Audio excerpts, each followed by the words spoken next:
ونصلي ونسلم على رسوله الكريم أما بعد فأعوذ بالله من الشيطان الرجيم بسم الله الرحمن الرحيم وعن أبي هريرة رضي الله تعالى عنه قال قال رسول الله صلى الله عليه وسلم اتقوا اللعينين قالوا وما اللعينان يا رسول الله قال الذي يتخلى في طريق الناس أو في ظلهم رواه مسلم.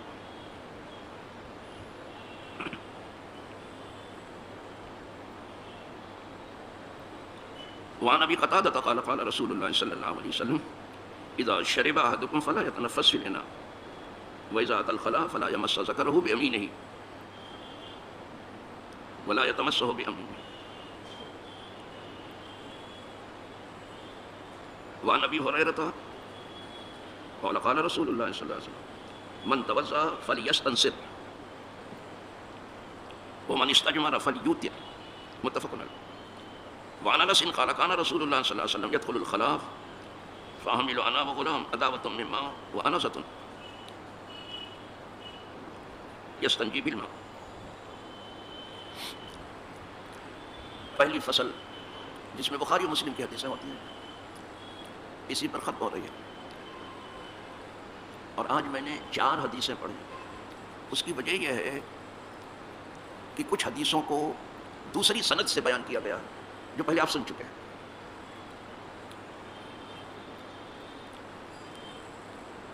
تو ان 4 حدیثوں میں وہ بات جو ہم یہاں بیان نہیں کر سکے بیان کرنے کی کوشش کریں گے، اور جو بیان ہو چکی ہیں اس کے دہرانے کا موقع نہیں ہے. پہلی حدیث جو جناب ابو ہریرہ سے ہے اور امام مسلم روایت کر رہے ہیں، حضور نے فرمایا 2 لعنت کرنے والی چیزوں سے بچو. تو آپ تو کیا سمجھیں گے کہ وہ کیا ہے؟ صحابہ نے خود پوچھا حضور یہ 2 لعنت کرنے والی چیزیں کیا ہیں؟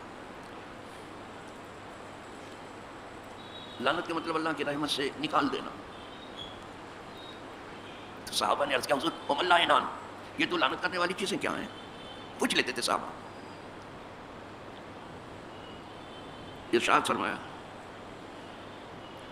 کہ وہ جو لوگوں کے راستے میں پاخانہ کرے، لوگ راستہ چلتے وہاں پاخانہ کرے، تو جو بھی ادھر سے گزرے گا تو لعنت کرے گا کہ کون آ کے یہاں مر گیا. یہ دیہات میں بہت زیادہ ہوتا ہے، شہروں میں بھی ہے، کچھ لوگ جہاں پاتے ہیں وہیں بیٹھ جاتے ہیں، لیکن دیہات میں یہ بہت زیادہ ہے. لوگوں کے راستے میں آپ پاخانہ نہیں کر سکتے. راستے کو راستہ چلنے والوں کے لیے صاف ستھرا چھوڑو. اسی لیے میں راستے کے حوالے سے بہت کچھ کہتا رہتا ہوں، لیکن سنا جس نے سنا اور عمل کیا جس نے کیا، اور جو بالکل بے پرواہ ہیں ان کی کون گفتگو کرے گا؟ حضور چاہتے راستے کو چلنے والوں کے لیے صاف ستھرا رکھو. پاخانہ کتنا ہوتا ہے، لیکن اتنا دیکھ کر کے بھی آدمی لعنت کرنے لگتا ہے. اور پورے راستے پر دکانداری ہو یا پورے راستے پر جو ہے وہ سائیکل یا موٹر سائیکل یا کار کھڑی ہو، کیا حالت ہوگی جو گزرتے ہو کیا کہتے ہو. کچھ لوگ تو بیچ راستے ہی میں موٹر سائیکل کھڑی کر کے چلے جاتے ہیں. انہیں یہ احساس نہیں ہے کہ لوگوں کو ہجوم ادھر سے چل رہا ہے، ان کو تکلیف ہوگی. جب تک آپ کو دوسروں کی تکلیف کا احساس نہیں ہوگا اور دوسروں کا دکھ درد آپ نہیں معلوم کریں گے، آپ کہنے کے لیے آدمی حقیقتاً آدمی نہیں، صرف کہنے کے لیے آدمی. یہ کیا جانوروں جیسی زندگی ہے؟ تو ایک تو ہو گیا نا کہ جو لوگوں کے راستے میں پاخانہ کرے. دوسرے کو بتایا کہ دوسرا وہ جو راستے میں سایہ دار درخت ہے، تو مسافر کبھی سایہ دار درخت کے نیچے بیٹھتا ہے سایہ لینے کے لیے، دھوپ میں تھک جاتا ہے، تو کہا ایسے درخت کے نیچے بھی پاخانہ مت کرو جہاں لوگ سایہ لینے کے لیے آتے. دیکھ رہے ہو، ان کے آرام کا خیال کرو. آپ سے تو یہی کہتے ہیں نماز پڑھ لو پھر چاہے جو کچھ کرو، ٹھیک ہے آپ کے مولوی جو چاہے وہ کرے. یہ حضور کیسے بیان کر رہے ہیں؟ اس میں کون سا وضو کا بیان ہے اور کون سا نماز کا بیان ہے؟ آپ اس درخت کے نیچے یہ ادب سکھا رہے ہیں کہ جہاں لوگ سایہ لینے کے لیے بیٹھتے وہاں مت کرو. ہاں جنگلات میں تمام درخت پڑے ہیں، وہاں اس کے سائے میں دھوپ سے بچنے کے لیے بیٹھے پاخانہ کرو. کوئی کھلی جگہ پہ تھوڑی بیٹھے گا، چھپ کے ہی بیٹھے گا جہاں کسی کا گزر نہیں ہے. لیکن جہاں عام طور پر لوگ سایہ لینے کے لیے بیٹھتے ہیں دھوپ سے، اس درخت کے نیچے بھی آپ پاخانہ نہیں کر سکتے. اب سمجھ لینا، نہیں تو لعنت پڑے گی.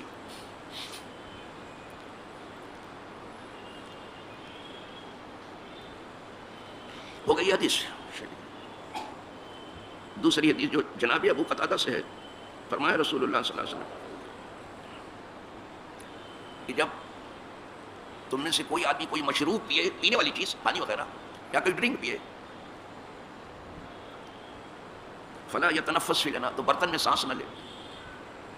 یہ حکمت سکھا رہے ہیں، برتن میں سانس نہ لے. سانس لینا تو باہر، اسی لیے 3 سانس میں پانی پینا ہے.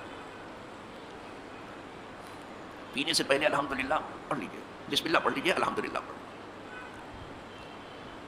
اور بہتر ہے کہ شروع میں بسم اللہ پڑھ لیجیے، جب پی چکے تو الحمدللہ رب العالمین. انشاءاللہ یہ پانی آپ کو کبھی بھی اب نقصان نہیں کرے گا. تھوڑا ہی سے پڑھنا ہے آپ، بسم اللہ نہ بھولیں اور الحمدللہ رب العالمین بعد میں نہ بھولیں. اور برتن میں سانس نہ لیں، اس لیے کہ منہ سے جو آپ سانس نکالتے ہیں کاربن ڈائی آکسائڈ ہے، وہ مفید نہیں ہے.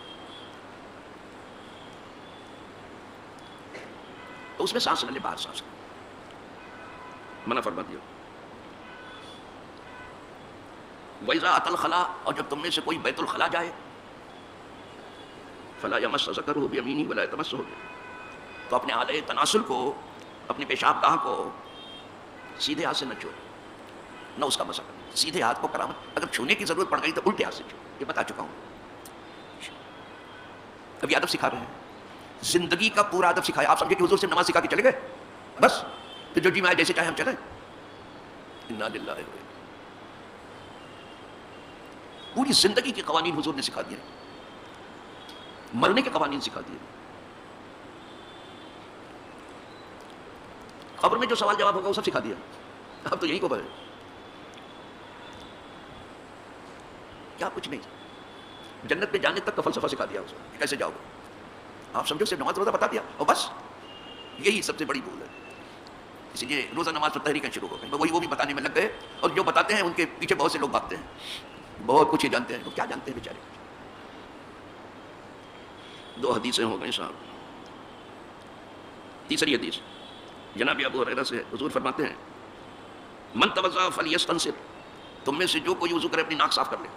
اسی لیے ناک میں پانی ڈالنا، فلیستنصر، ناک صاف کرنا ضروری ہے. ناک صاف ہو گئی تو آرام سے سانس بھی لے سکیں گے آپ. سمجھے آپ،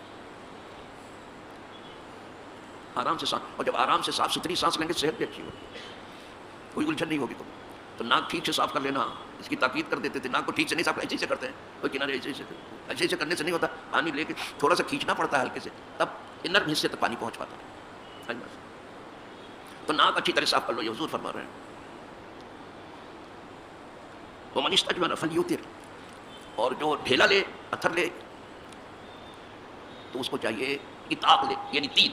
ایک بھی تاک ہے لیکن ایک سے کچھ نہیں ہوگا.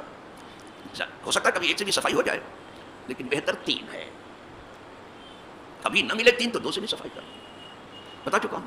لیکن 3 بہتر ہے، 3 اچھا ہے. تاکید کرتے تھے طہارت جتنی ہوگی عبادت اسی قدر جو ہے آپ کی اچھی ہوگی. ہم ظاہری طہارت کر رہے ہیں، قدرت ہمارے باطن کو ٹھیک کر دیتی ہے. جہاں تک ہاتھ پہنچتا ہے ہم صاف کریں، جہاں ہمارا ہاتھ نہیں پہنچتا قدرت سے کہتے تو صاف کر دیں. اب دل تک ہمارا کہاں ہاتھ پہنچ رہا ہے، تو جہاں ہاتھ پہنچتا ہے اس کو تو صاف کر ڈالو بابا. تو جو ڈھیلا لے وہ 3 لے، فلیوتر، وہ تاک لے. تاک کہہ دیا، عدد نہیں بتایا، 3 4 دوسرے وہاں آیا 3. تو جب تک 3 ملے 2 کی ضرورت نہیں ہے. لیکن 3 نہیں ملتا تو 2، اور 2 بھی نہیں ملتا 1 تو 1 سے صاف کرنے کی کوشش کرو. وہ الگ بات ہے، نہ ملنے کی بات الگ ہے. کوئی لڑائی جھگڑا نہیں ہے اس میں.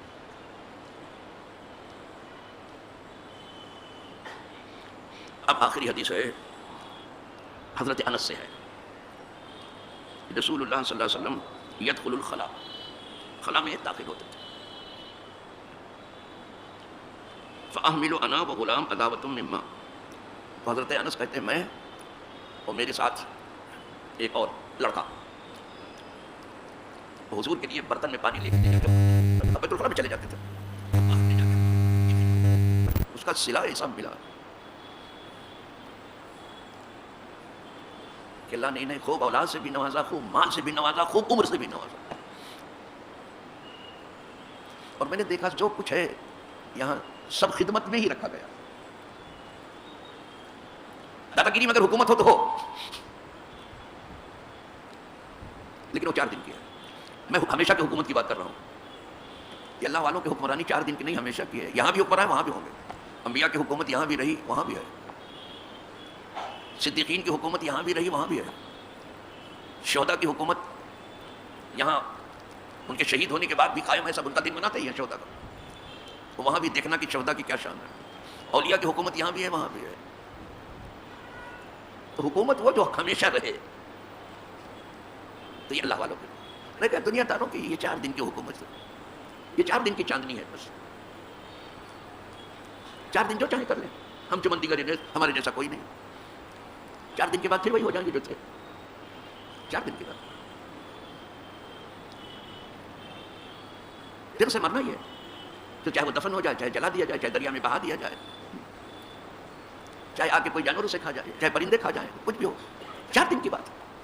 کچھ لات پانی بھاپ بن کر آسمانوں میں اڑے، پھر اسے پانی ہی ہونا ہے سمندر کے لیے. سمندر پانی دیکھتے نہیں ہو کیسا اڑتا ہے چاند سے، بھاپ بن کے اڑ رہا ہے، پھر برس جاتا ہے، لیکن پھر پانی ہو کے پھر سمندر ہی میں پہنچ جاتا ہے. دلے ہر قطرہ ہے ساس الگ بہر. ہم اس کے ہیں، ہمارا پوچھنا کیا. ہر قطرہ جو ہے کہہ رہا ہے کہ میں سمندر ہوں. کہا ایسے کہا بھی سمندر میں مل جاؤں گا سمندر ہو جاؤں گا. پھر ہم تو اس کے ہیں، اللہ کے بندے ہیں. اگر خدا سے مل گئے سمجھ میں تو نئی زندگی دے. کوئی خدا سے مل کے خدا تو نہیں ہو سکتا، لیکن اللہ والا ہو جائے گا. اب ایسی زندگی ملے گی جہاں موت کا گزر نہیں ہے.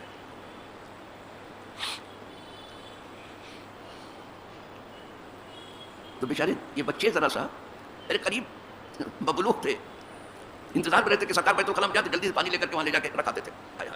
کیا خدمت کا جذبہ تھا بابا. اور 1-2 دن خدمت نہیں کیا، 10 سال تک کی حضرت انس. اور سن لو سب کچھ خدمت میں رکھا، اور آج تک کوئی مخدوم نہیں ہوا مگر خدمت کر کے. ہر کی خدمت کر دو وہ مخدوم شد، جس نے خدمت کیا.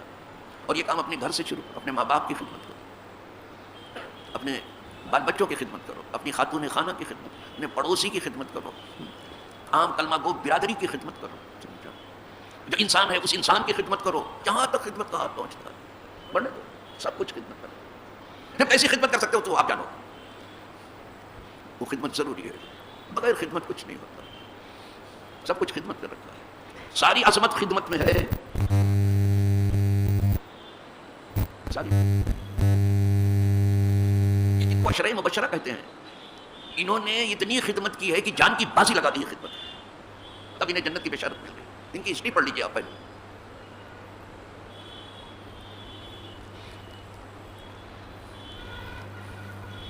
اور کچھ کتابوں کے حوالے سے، کچھ تاریخ و سیر سے، کچھ روایتوں سے، جو بہت سے لوگ جو ہے بہت بڑوں کے قضیات لے کے بیٹھے ہیں، زبردستی الجھے. بہتر یہ ہے کہ اس سے رک جائیں اور اپنے آپ کو سنبھالیں. وہ بہت اونچے ہیں.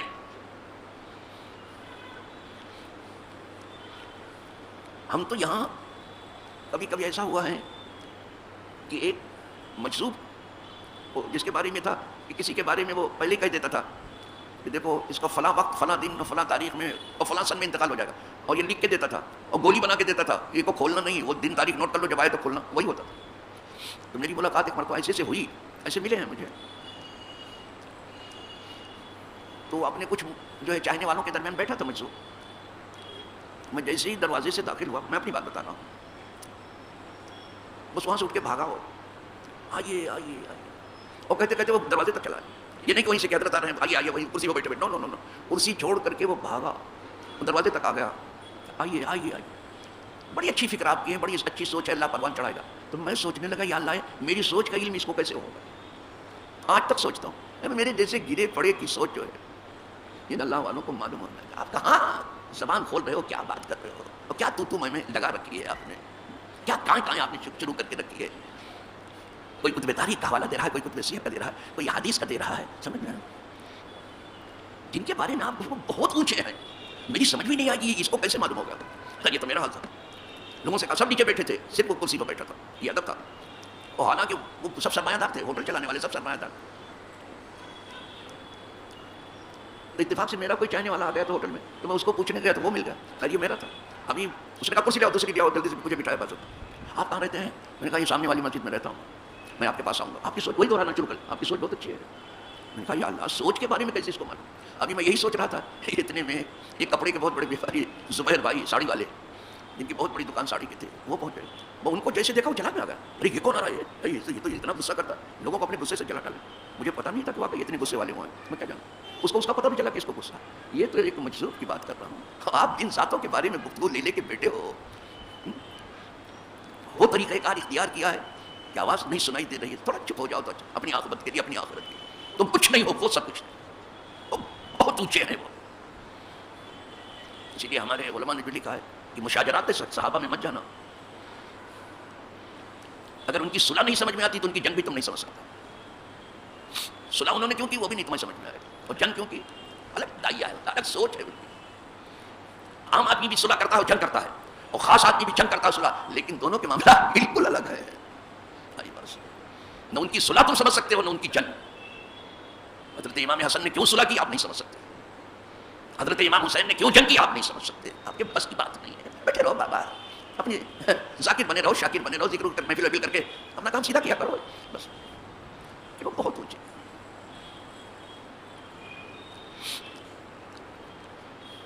ایک مرتبہ میں اعلیٰ حضرت کے بارے میں طاہر القادری کی تقریر سن رہا تھا.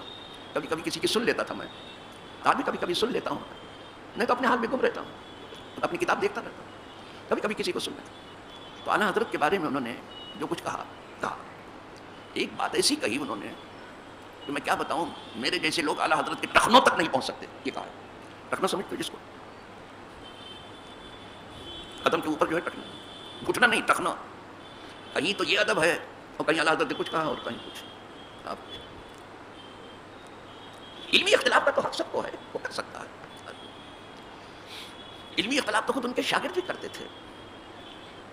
علمی اختلاف میں کوئی بات نہیں، لیکن جہاں سے کچھ ایسی بو ہو کہ سمجھا جائے کہ یہ دوسری راہ اختیار کرنا، وہاں نہیں.